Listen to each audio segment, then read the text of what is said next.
오늘은 하나님의 위대하신 초청, 하나님의 위대하신 초청이라는 제목으로 말씀을 선고합니다. 우리가 앞에서 이제 메시아의 예언을 들었습니다.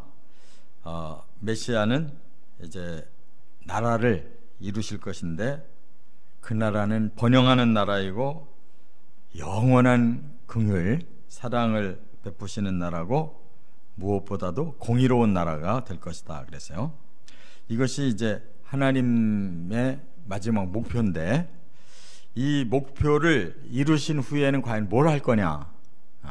바로 사람들을 구원해서 그곳으로 들이실 거예요. 그래서 오늘 본문 이 55장부터 이제 57장까지 메시아 예언이라고 그랬잖아요. 메시아가 완성시킬 그 나라의 이제 백성들을 초청하는 겁니다.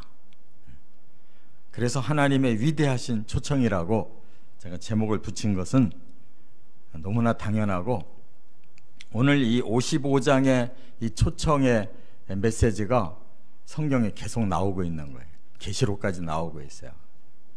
그래서 우리가 계시록의 22장에 보면 마지막 초청이 나오는데요. 뭐라고 말씀했냐면 22장 17절에 성령과 신부가 말씀하시기를 오라 하시는도다. 듣는 자도 오라 할 것이요 목마른 자도 올 것이요 또 원하는 자는 값없이 생명수를 받으라 하시더라 그랬잖아요. 바로 지금 이사야의 그 예언의 말씀이 요한계시록 마지막 장 17절에서 다시 재현하고 있잖아요. 왜냐하면 이제 사도 요한에게 천국을 보여주셨잖아요. 메시아가 완성하실 그 나라를 보여주시고는 성령과 신부가 와라. 지금 이사야에서 말씀대로 너희는 와서 값없이 생명수를 마셔라. 생명을 얻으라는 거예요. 자, 그렇기 때문에 이제 하나님의 뜻은 너무 분명하다는 거. 구약의 예언의 말씀과 신약의 성취된 말씀을 이게 비교해 보면 뭐 단어도 다 똑같이 표현하고 그 방향이 똑같다는 거. 이래도 못 믿으면 할 수 없어요. 그 사람은 하나님 택하신 자가 아니에요. 그 사람은 마음이 열리질 않은 사람이에요. 우리는 사람을 억지로 믿게 할 수가 없습니다. 억지로 천국 가게 할 수가 없어요. 그럴 필요도 없고, 사람은 자아를 하나님이 주셨기 때문에 자기 선택권을 가지고 있어요. 그래서 하나님도 마음대로 못 하시고 계속 이렇게 가르쳐 주시고 권하고 하시는 겁니다. 사람이 선택하게 돼 있어요. 그리고 그 결과는 사람이 책임져야 되는 거예요. 그래서 우리는 이 진리를 깨닫고 우리 자아를 열고 믿고 구원 받으라는 거고, 만약에 이렇게 전했는데도 구원을 못 받게 된다면 이것은 전한 자는 사명을 다한 거고 듣는 자들의 책임이에요. 자, 하나님께서 이제 그동안은 이스라엘을 중심으로 계속 하시다가 그 다음에는 예루살렘 중심으로 이제 계속 하시다가 이제는 시온 중심으로 넘어갔어요. 방향이. 시온이 뭐예요? 하나님 나라를 말하는 단어거든요. 그러니까 지금 예언이 전부 바로 하나님 나라에 초점 맞추고 있잖아요. 그렇게 눈이 열려져서 보고 우리가는 말씀이 보여주는 대로 따라가면 될 줄로 믿습니다. 네. 그래서 오늘 본문에는 이제 하나님이 초청하시는 목적을 밝히고 하나님이 초청하시는 이제 그 조건이 뭔가를 밝히고 또 하나님이 초청하신 그 결과는 무엇을 얻는 것인지를 밝히고 있습니다. 세 가지로 말씀 정리할게요. 먼저 첫째, 이사야 55장 1절부터 13절 우리가 읽은 내용인데 하나님이 초청하시는 목적, 바로 구원이라는 거예요. 그래서 우리를 구원하기 위해 여러 가지 준비를 해놓으셨다는 겁니다. 먼저 은혜를 베푸시겠대요. 1절에 모든 목마른 자가 나오면 물을 주고 돈 없는 자가 나오면 공짜로 포도주와 젖을 먹게 해주겠다. 이게 은혜 아니에요? 목마른 자에게 물 주고 공짜로, 배고픈 자에게 포도주와 젖을 공짜로 주는 것이 은혜잖아요. 하나님의 구원은 다 은혜예요. 여기에 뭐 하나도 하나님은 뭐 보상을 바라지 않아요. 그래서 중요한 건 뭐냐? 내가 갈급하다, 내가 물을 먹어야 산다, 내가 배고픔으로 뭔가를 먹어야 내가 살 수 있다라고 깨닫는 자가 구원받는 거예요. 왜? 그걸 깨달아야 그 은혜 앞에 나오게 되니까. 근데 하나도 갈급함이 없는 사람들이 있어요. 뭐 나 머리 좋고 내가 수완이 좋아서 뭐 얼마든지 세상을 막 살 수가 있는데 내가 뭐 때문에 뭐 이렇게 따분한 신앙생활 하랴, 안 해. 뭐 차라리 내 주먹을 믿어, 이런 사람 많잖아요. 그렇게 자아가 굳어져 있고 자기 중심적으로 사는 사람들은 절대 하나님 안 믿어요. 은혜가 필요 없어. 그런 사람들은 내가 뭐 얼마든지 할 수 있고 남의 거 뭐 뺏어서 뭐 훔쳐서 뭐 거짓말 시켜서 다 할 수 있는데 뭐 쉬운 방법 두고 내가 뭐 때문에 어렵게 내가 사냐. 그런 사람들은 하나님 필요 없으니까 은혜에 귀를 기울이지 않습니다. 그 다음 하나님은 이 은혜 위에 그 다음에 진리의 말씀을 또 주신다는 거예요. 진리의 말씀으로 초청하고 있어요. 그래서 여호와의 말을 들으면 우리의 영혼이 산다, 이렇게 지금 말씀을 했어요. 3절에 보면 너희가 귀를 기울이고 내게로 나와 들으라, 그리하면 너희의 영혼이 살리라. 하나님 앞에 나가면 하나님의 말씀이 우리의 영혼을 살린다는 거예요. 말씀의 앞에 나가는 게 초청에 응하는 거예요. 또 3절 하반절에 뭐라고 그랬어요? 내가 너희를 위하여 영원한 언약을 맺으리니 곧 다윗에게 허락한 확실한 은혜니라. 이 말씀의 핵심은 언약이에요. 근데 그 언약의 근거는 다윗에게 준 언약이에요. 그 말은 무엇을 의미하느냐 하면 아브라함과 다윗의 자손으로 오실 메시아 예언이에요. 메시아 언약. 메시아를 통해 너희를 구원할 것이다. 이것이 다윗에게 주신 언약이라는 뜻이에요. 할렐루야. 그래서 예수님을 보고 그걸 알아들은 사람은 다윗의 자손이시여 하고 자기의 병을 고쳐달라고 나왔잖아요. 다윗의 자손이에요. 맹인들이. 이 다 성경 아는 사람들이 하는 소리예요. 다윗에게 언약 주신 그 메시아, 그분이 우리를 구원한다는 그 언약을 믿고 다윗의 자손으로 인정하고 나오면 구원받는 거예요. 그래서 영원한 언약이라고 그랬어요. 이 말은 뭐 아브라함이나 다윗이나 그들은 당대에 살고 죽었잖아요. 근데 그들이 받은 언약은 어떤 언약이냐면 영원한 언약이기 때문에 계속 이어지는 거예요. 그래서 아브라함의 언약, 다윗의 언약, 예수 그리스도 복음의 언약, 성령의 언약, 종말 언약, 계속 우리는 가요. 어디까지? 영원한 세계까지. 이 언약을 우리가 붙잡은 사람들이 복음을 아는 사람들이에요. 그 다음에 여기 6절과 7절에는 그럼 그 언약을 우리가 어떻게 해야 우리 것이 되느냐. 여기 6, 7절에 뭐라고 그랬어요? 회개하고 용서받으라는 거예요. 그래서 6절에 뭐래요? 만날 만한 때에 찾으라, 가까이 계실 때 그를 부르라. 이렇게 우리에게 찾아오실 때 우리는 하나님을 만나야 된다는 거예요. 그리고 뭐 해야 돼요? 회개해야 된다는 거예요. 7절에 악인은 그의 길을, 불의한 자는 그의 생각을 버리고 여호와께로 돌아오라. 그가 긍휼히 여기시리라. 하나님께 돌아오라. 그가 너그럽게 용서하시리라. 할렐루야. 이게 전도지지 뭐가 전도지냐고요. 사람들한테 너의 죄를 인정하고 너의 삶이 잘못된 거 깨닫고 하나님께 돌아와서 회개만 하면 다 용서받으리라, 너희를 살리리라, 이렇게 말씀했잖아요. 이렇게 하나님은 확실하게 초청을 하셨어요. 그 다음에 8절 이하에 보면 하나님이 뭘 말씀했느냐, 계시로 너희들을 초청한다 그랬어요. 계시. 이건 뭐냐면 하나님의 말씀이 어려워요. 비밀이에요. 그래서 사탄도 몰랐고 이스라엘 선민도 몰랐어요. 바로 메시아의 그 계시가 하나님이 이렇게 밝히시고 그걸 깨달은 사람만 알았어요.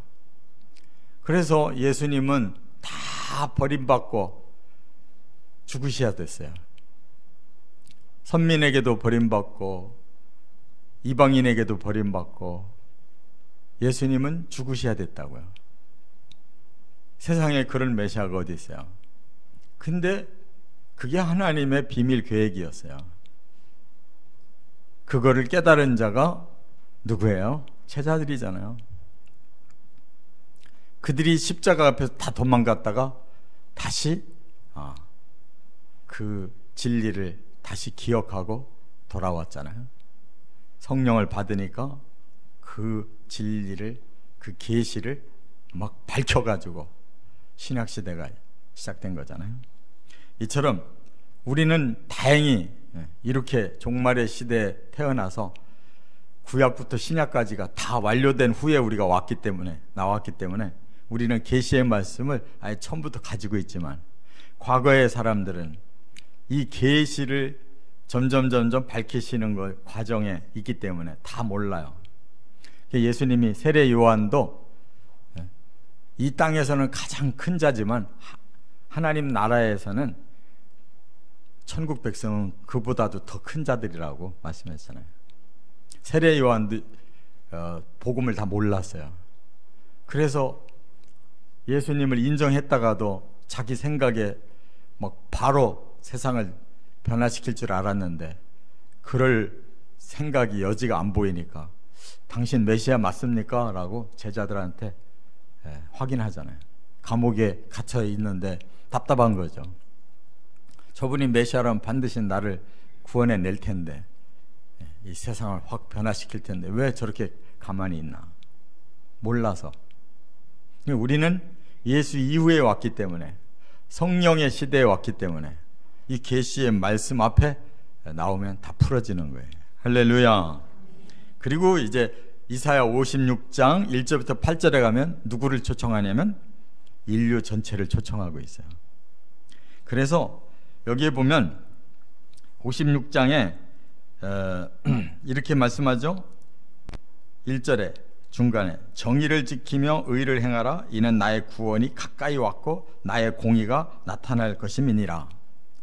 바로 예수님이 이제 오셔서 누구를 구원하느냐. 여기 3절에 여호와께 연합한 이방인은, 그랬어요. 여호와께 연합한 이방인. 저와 여러분들이 바로 여호와께 연합한 이방인인 줄 믿습니다. 예수를 믿고 성령을 받고 바로 이 말씀의 계시를 우리가 깨닫고 믿었기 때문에 우리는 이방인인데도 하나님하고 연합한 자가 됐어요. 하나님 백성이 된 거라고요. 이렇게 구원이 하나하나 완벽하게 초청되는 대로 응하기만 하면 구원을 받는 거예요. 믿으시 바랍니다. 여기까지 초청을 했어요. 근데 이 초청을 받고도 하나님은 안 나오는 자들은 어쩔 수가 없는 거예요. 자, 그러면 크게 두 번째, 이제 56장 9절부터 57장 13절까지 하나님이 초청하시는 조건 하나가 있어요. 회개라니. 회개만 해라. 그래서 56장 9절에 보면 바로 하나님께서 뭐를 지적하고 계시느냐, 바로 사람들이 죄로 인해 타락하고 부패했다라는 것을 지적하고 있는 것입니다. 그래서 영적으로 맹인이 됐고 무지한 자가 됐고 벙어리가 됐고 개들이 됐고 탐욕으로 족한 줄을 모르는 자고 다 제 길로 돌아가고 자기 이익만 추구하고 독주를 잔뜩 마시고 오늘도 내일도 이렇게 계속 살자, 이렇게 생각한다는 사람들이. 근데 이 표현을 들으면 정말 하나님이 지금 사람들이 살고 있는 모습을 그대로 표현하고 있거든요. 이게 다 죄인데 죄라는 걸 몰라요. 이건 우리가 아주 기쁘게 사는 방법이고 이게 우리의 최선이고 이게 인생이야 라고 이렇게 말한단 말이에요. 근데 다 영적인 눈으로 보면 다 그 죄투성이에요. 영적으로 눈이 멀고 영적으로 다 부패해버려 가지고 그냥 그 썩은 진흙창에서 그렇게 사는 것이 그들에게 행복이고 그게 인생인 줄 안단 말이에요. 그것을 깨달으라고 말씀했어요. 그렇기 때문에 하나님께서 우리에게 이제 또 하나 주시는 것은 57자로 넘어가면 사람들의 궁극적인 부패는 뭐 때문이다? 우상숭배 때문이다. 그래서 자세하게 이 57장 이후에 우상숭배의 죄를 자세하게 말씀하고 있어요. 너희는 무당의 자식이고 간음자고 음녀의 자식들이고 폐역의 자식들이고 거짓의 후손들이다. 이게 바로 사탄이 우상을 만들어서 사람들을 섬기게 한 결과예요. 그래서 사람들은 상수리 나무 사이와 모든 푸른 나무 아래서 음욕을 피우고 자녀를 도살하고 전제와 예물을 우상에게 바치고 높은 산에 넓은 침상을 세우고 몰래에게 향품을 가지고 멀리 스올까지도 사신들을 보낸다 그랬는데, 이 말이 뭘 의미하냐면 과거 구약시대에 그 우상 섬기는 그런 가장 하나님 미워하셨던 그런 우상 숭배의 모습을 여기 다 그대로 하나씩 지적하고 있어요. 그런데 이 신약 같으면은 이제 뭐가 우상이라고 그래요? 우리의 자아가 우상이에요. 자아를 내려놔야 되고, 돈이 우상이에요. 일만하게 뿌리라고 그랬잖아요. 높아지지 말고 자꾸 자기를 겸손하게 내리라고 그러잖아요. 이런 게 우상이란 말이에요. 그 우상을 우리가 잘못됐다는 사실을 깨닫고 하나님 앞에 회개하라는 거예요. 그래서 여기 57장은 계속 이제 우리의 죄만 지적하고 있어요. 57장은 우리는 부패한 자입니다. 우상을 섬긴 자들입니다. 하나님을 두려워하고 멀리한 자들입니다 라고 회개하라는 거예요. 이것이 우리 인류의 공통 회개 기도 제목이에요.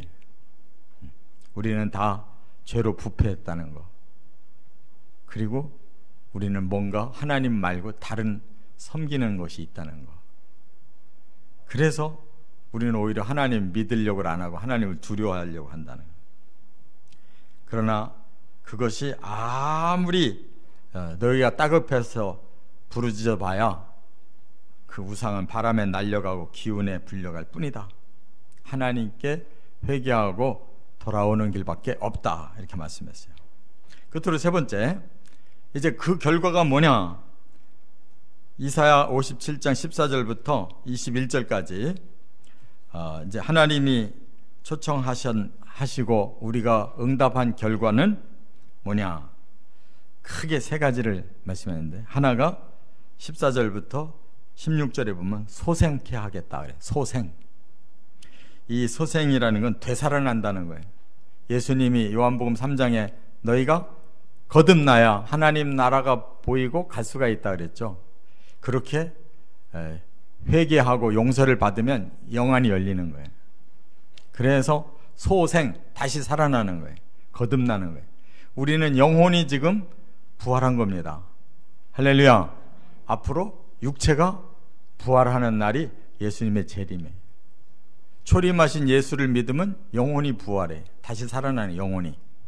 재림하시는 예수를 믿으면 우리의 죽은 육체까지도 다시 살아나는 거예요. 이게 부활의 원리인 거예요. 그래서 계속 여기에 바로 이 소생이라는 말씀을 계속 하고 있어요.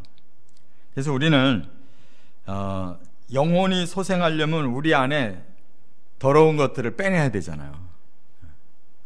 그 상담학을 공부해 보면 왜 상담하느냐? 그 상담을 하러 온 사람의 마음에 온갖 쓰레기가 가득하다는 거예요. 그러면 상담자가 하나하나 대화를 나누면서 그 사람의 쓰레기를 다 빼내주는 거예요. 그러면 이제 알겠습니다. 마음이 아주 후련해졌습니다. 나는 이제 죽어야 되는가 보다 했는데 내가 살 길이 열렸습니다. 이렇게 말하는 것이 이게 바로 이 영적인 그런 변화의 원리와 똑같아요. 상담이. 그래서 회개하면 다 쓰레기가 다 배출되는 거예요. 영적 쓰레기가 다 배출돼. 그리고 다시 이제 숨통이 터져요. 영적 숨통이 터져. 살아나는 거예요. 그래서 이 통회하라고 말씀을 했는데, 이 통회라는 말은 앞을 통자에 뉘우칠 회자예요. 회개라는 건 그냥 하나님 생각해 보니까 이것도 좀 잘못한 것 같고 저것도 좀 잘못한 것 같으네요. 하나님 약속하셨다면 용서해 주세요. 이렇게 나가는 건 통회가 아니에요. 가슴 아프게 뉘우치면서 하나님께 눈물로 회개하는 거예요. 인격을 담아서 사실을 인정하고 용서를 구하는 게 그게 회개라는 거예요. 그래서 이 통회라는 원어는 다카라고 그래요. 다카. 으깬다는 거예요. 내 마음을, 잘못됐던 마음을 막 으깨서 내 자신을 다 쏟아내는 거예요. 믿으시 바랍니다. 그러면 이제 소생, 이 하이 하야의 단계로 가는 겁니다. 거듭나서 하이, 구원 하야가 되는 거예요. 그 다음에 17절 18절에는 두 번째 어떤 변화가 일어나 고친다는 거예요. 고친다. 고장났어요. 우리 사람은 고장난 걸 완벽하게 고쳐주신다는 거예요. 그래서 우리 사람의 마음은 이렇게 탐심이 가득하고 패역해서 그대로 가면 우리는 영원한 멸망을 당해요. 여기 패역이라는 말도 거스를 패, 거스릴 역이에요. 계속 하나님과는 어긋나게 나가는 거예요. 이게 하나님 앞에 제일 큰 죄예요. 패역이. 그런데 하나님이 고쳐주시면 바로 하나님이 원하셨던 정상적인 사람과 그 마음으로 바꿔지는 거예요. 이 고친다라는 말이 라파예요. 여호와 라파, 그럼 하나님 치료자시다 그 말이에요. 할렐루야. 이렇게 치료를 받고 하나님의 인도를 받아야만 우린 천국으로 들어갈 수가 있어요. 치료받지 못하면 못 들어가요. 끝으로 19절부터 21절에 평강을 주신다 그랬는데, 평강은 샬롬이라고 그러는데 이 말은 무슨 뜻이냐면 완전이라는 뜻이에요. 완전. 이게 천국에 들어가야 이 샬롬이 완성되는 거예요.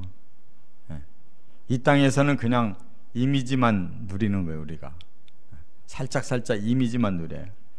근데 완전히 누리는 건 천국에 가면 거기가 샬롬의 나라예요. 그래서 새 예루살렘, 샬롬, 평화의 나라예요. 이렇게 초청이 엄청난 거예요. 하나님은 시시한 초청이 아니에요. 이 위대한 초청 앞에 우리가 겸손하게 무릎 꿇고 바로 하나님의 은혜를 받아들이고 또 하나님의 말씀을 받아들이고 언약을 믿고 또 회개하고 용서받고 계시의 말씀을 순종하면 우리에게 영원한 나라가 임하는 것입니다. 그렇게 꼭 이루어지시기를 주의 이름으로 축원합니다.